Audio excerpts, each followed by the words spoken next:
यह जो वीडियो है यह अगस्त कोंत के 3 स्तरों के नियम के नोट्स हैं। अगस्त कोंत द्वारा प्रतिपादित 3 स्तरों का नियम समाजशास्त्र विषय को दिया गया एक महत्वपूर्ण योगदान है। पूर्ण विराम। इन्होंने वर्ष 1822 में अपनी पुस्तक the course on positive philosophy में इस 3 स्तरों के नियम को व्याख्यायित किया। पूर्ण विराम। इस नियम के माध्यम से अगस्त कोंत मानव समाज के विकास और उनके बौद्धिक विकास के अंतर संबंध को तथा इनके विकास की विभिन्न अवस्थाओं को स्पष्ट किया। पूर्ण विराम। फिर पैराग्राफ चेंज।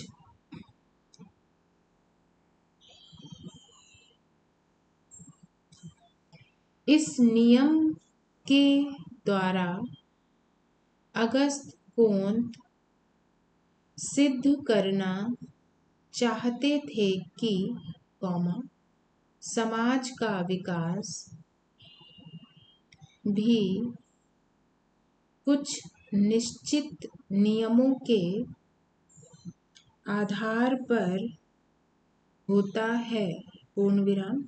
फिर एक लाइन छोड़कर नीचे से लिखेंगे, ब्लैक पेन से लिखेंगे। कोंत द्वारा प्रतिपादित तीनों स्तर निम्नलिखित हैं डैश। फिर जैसा आपकी स्क्रीन पर दिख रहा है वैसे ही आप डायग्राम बना लेंगे। पहले लिखा है प्रथम स्तर, फिर लिखा है धार्मिक स्तर, फिर उसके नीचे है उप स्तर, फिर उप स्तर के नीचे है जीवित सत्तावाद, फिर बहुदेवत्ववाद और एकेश्वरवाद। फिर जीवित सत्तावाद जहाँ लिखा है उसके नीचे लिखेंगे द्वितीय स्तर और उसके बगल लिखेंगे तात्विक स्तर, फिर तृतीय स्तर, उसके सामने लिखेंगे प्रत्यक्षवादी स्तर। फिर हेडिंग डालेंगे ब्लैक पेन से धार्मिक स्तर डैश, फिर लिखना शुरू करेंगे। यह मानव के बौद्धिक विकास का प्रारंभिक स्तर है। पूर्ण विराम। इस स्तर में मानव के मस्तिष्क का विकास अत्यंत सीमित होता है। इसी कारण इसे ब्लैक पेन से लिखिए आदि मानव के चिंतन का स्तर, फिर ब्लू पेन से कहा जा सकता है। पूर्ण विराम। फिर ब्लू पेन से लिखिए सीमित बौद्धिक विकास के कारण जब मानव किसी घटना के वास्तविक कारणों को समझने में असमर्थ होते थे तब वे इसका कारण किसी अलौकिक सत्ता में खोजने का प्रयत्न करते थे। पूर्ण विराम। फिर ब्लैक पेन से उदाहरण के लिए डैश व्यक्ति अपनी प्रत्येक सफलता असफलता प्रेम संघर्ष प्राकृतिक घटनाओं जैसे वर्षा, कौमा, बादलों का गरजना, कौमा, बिजली का चमकना, कौमा, दिन तथा रात का होना, जन्म तथा मृत्यु का होना आदि समस्त घटनाओं को किसी अलौकिक शक्ति की इच्छा से ही नियंत्रित होती हैं, ऐसा विश्वास करते थे। पूर्ण विराम। फिर पैराग्राफ चेंज। अगस्त कोंत ने इस स्तर के 3 उपस्तरों का भी उल्लेख किया है, जो कि निम्नलिखित है डैश। फिर आपके स्क्रीन पर ये जो डायग्राम दिख रहा है, आप इसको बना लें। धार्मिक स्तर है ना, और इसके तीनों उपस्तर कौन कौन से? जीवित सत्तावाद, फिर बहुदेवत्ववाद या एकेश्वरवाद। इसको एज इट इज ऐसे ही बना लीजिए आप लोग। फिर नेक्स्ट हेडिंग पड़ेगी जीवित सत्तावाद। फिर आगे लिखिए, अगस्त कोंत के अनुसार धार्मिक स्तर का प्रथम उपस्तर जीवित सत्तावाद है। पूर्ण विराम। इस उपस्तर में मनुष्य ऐसा विश्वास करने लगते हैं कि प्रत्येक वस्तु, चाहे वह जड़ हो या चेतन, उसमें जीवन होता है। पूर्ण विराम। इस स्तर में आत्मा, कौमा, अंधविश्वास तथा भूत प्रेत जैसे विश्वास प्रबल होते हैं। इस स्तर में मानवों को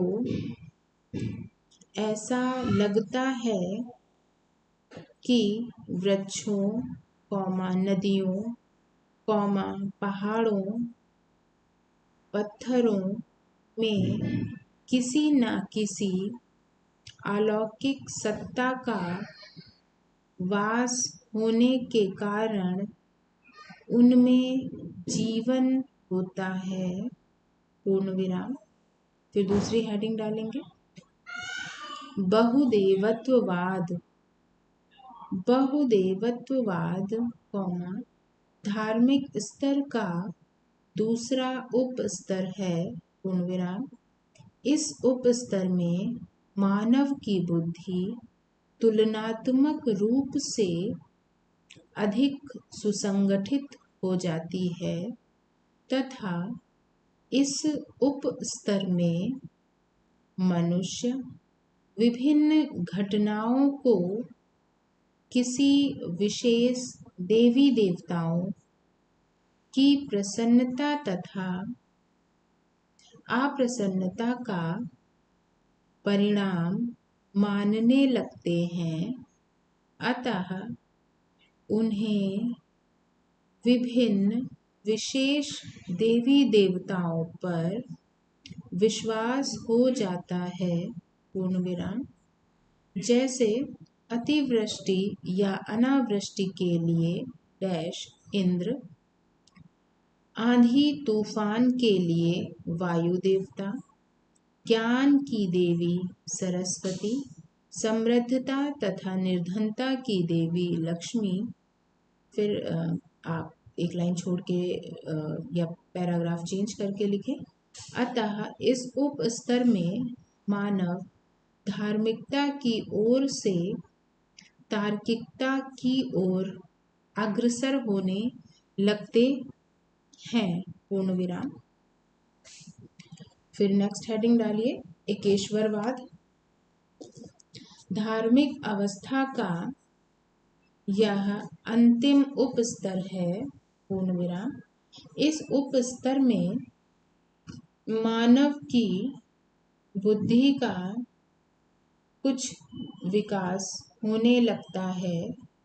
वह सोचने लगता है कि यदि विभिन्न कार्यों का संचालन विशेष देवी देवताओं के द्वारा होता है तो उनके कार्यों में भिन्नताएं होनी चाहिए, परंतु इसके विपरीत प्रकृति और सृष्टि में सभी स्थानों पर समानताएं दृष्टिगत होती हैं।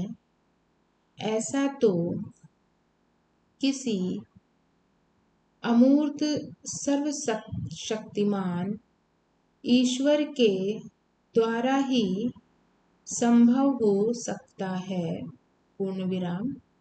इस स्तर में ऐसा समझा जाता है कि सभी देवी देवता किसी एक सर्वशक्तिमान ईश्वर के द्वारा ही संचालित और संगठित हैं।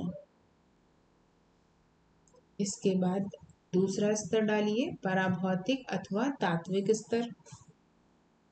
इसमें लिखिए 3 स्तरों के नियम के अंतर्गत यह प्रथम और अंतिम स्तर के बीच का स्तर है, पूर्ण विराम। इस स्तर पर मानवों के द्वारा ऐसा विश्वास किया जाता है कि प्रत्येक घटना के पीछे ईश्वर प्रत्यक्ष रूप से विद्यमान नहीं होता है, बल्कि एक अदृश्य निराकार अमूर्त शक्ति मनुष्य के समस्त व्यवहारों और घटनाओं को नियंत्रित एवं प्रभावित करती है, पूर्ण विराम। फिर पैराग्राफ चेंज। अगस्त कोंत के अनुसार पराभौतिक स्तर में जो केवल प्रथम स्तर का ही संशोधित रूप है, मस्तिष्क यह मानने लगता है कि अलौकिक शक्तियों की अपेक्षा कुछ अमूर्त शक्तियां ही वास्तविक सत्ता के रूप में सभी जीवों में विद्यमान रहती हैं, अर्थात गुणात्मक मानवीकरण तथा उनमें सभी तरह की घटनाओं को उत्पन्न करने की शक्ति होती है, पूर्ण विराम। Paragraph change. इस स्तर में मनुष्यों के विचार तथा सोचने समझने की प्रक्रिया धार्मिकता से तार्किकता अर्थात वैज्ञानिकता की ओर उन्मुख होती है। फिर थर्ड है प्रत्यक्षवादी या वैज्ञानिक स्तर।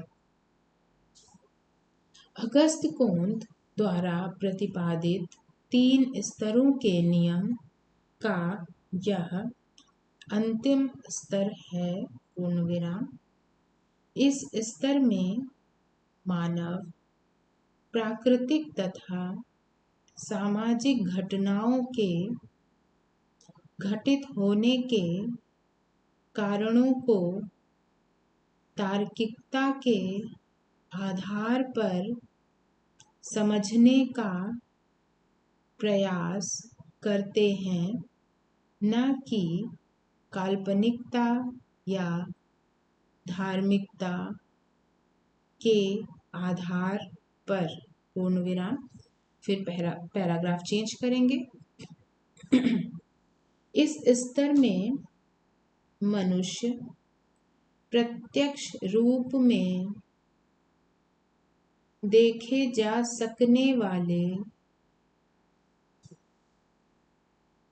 तथ्यों को ही यथार्थ मानते हैं। पूर्ण विराम। कोंत ने प्रत्यक्षवादी स्तर का आरंभ 19वीं शताब्दी के समय से माना है, जिसमें मनुष्यों ने कल्पनात्मक चिंतन की जगह घटनाओं का वैज्ञानिक ढंग से अवलोकन करना प्रारंभ कर दिया। पूर्ण विराम। फिर हेडिंग डालेंगे 3 स्तरों का नियम तथा सामाजिक संगठन। अगस्त कोंत ने सामाजिक संगठन की प्रकृति को 3 स्तरों के नियम के आधार पर स्पष्ट करने का सफल प्रयास किया है। पूर्ण विराम।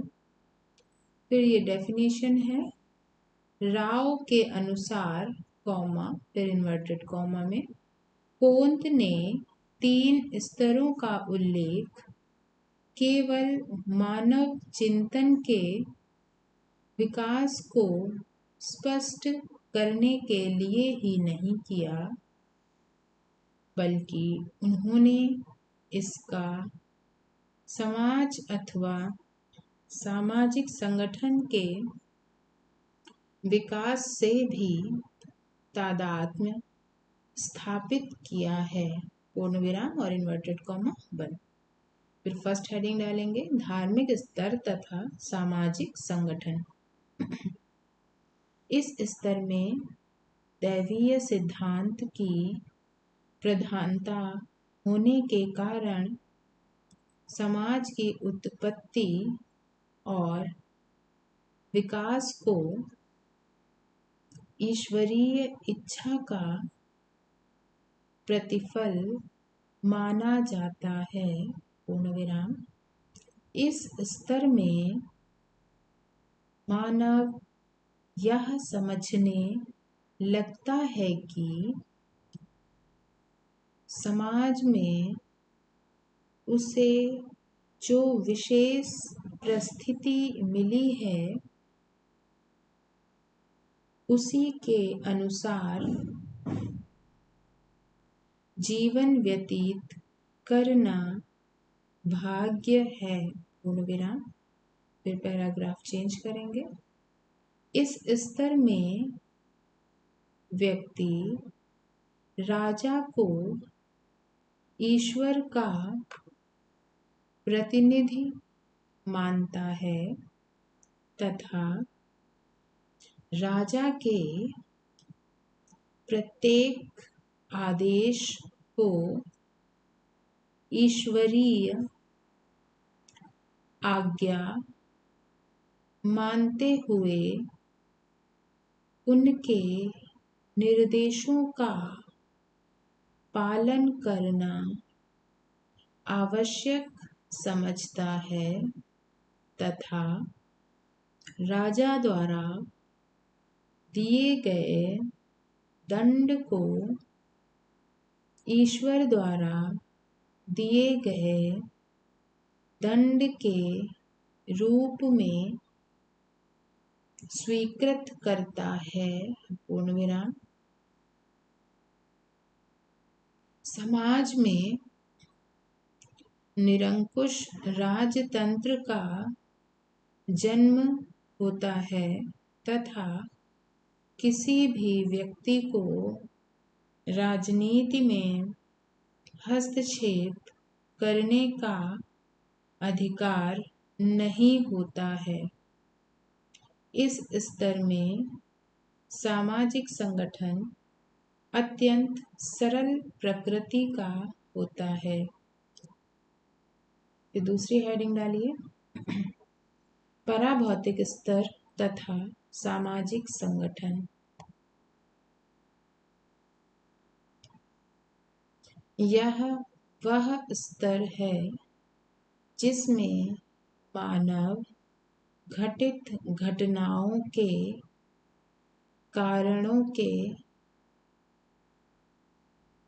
कारणों को धार्मिकता तथा तार्किकता दोनों आधारों पर साथ साथ चिंतन करने लगते हैं।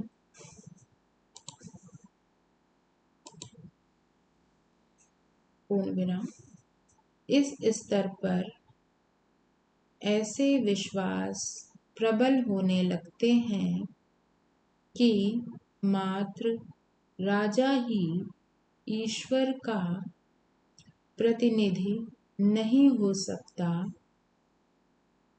बल्कि कोई भी धर्मनिष्ठ या धार्मिक क्रियाओं का संपादन करने वाला व्यक्ति भी हो सकता है। पूर्ण विराम।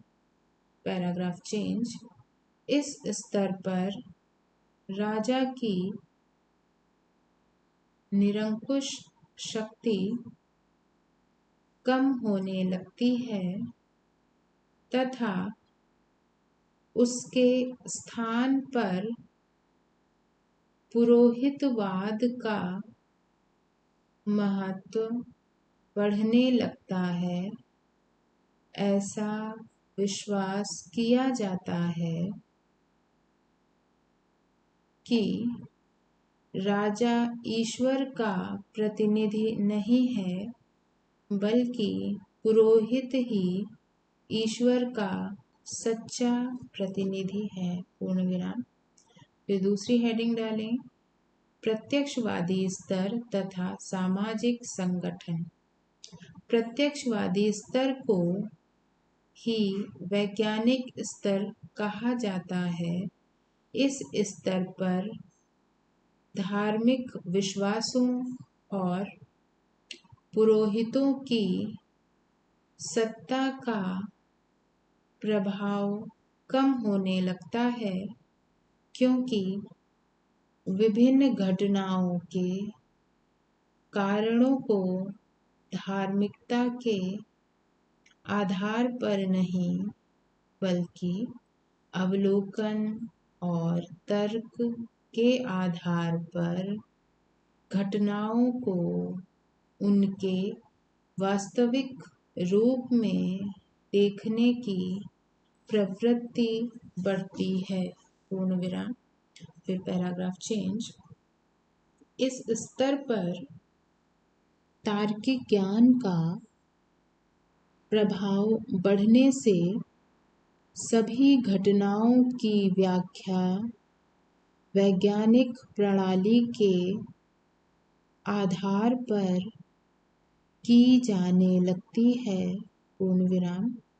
घटनाओं के कारण और परिणामों का तथ्यात्मक ज्ञान होने से आविष्कारों में वृद्धि होती है, जिसके फलस्वरूप औद्योगिक समाज का विकास होने लगता है। पूर्ण विराम।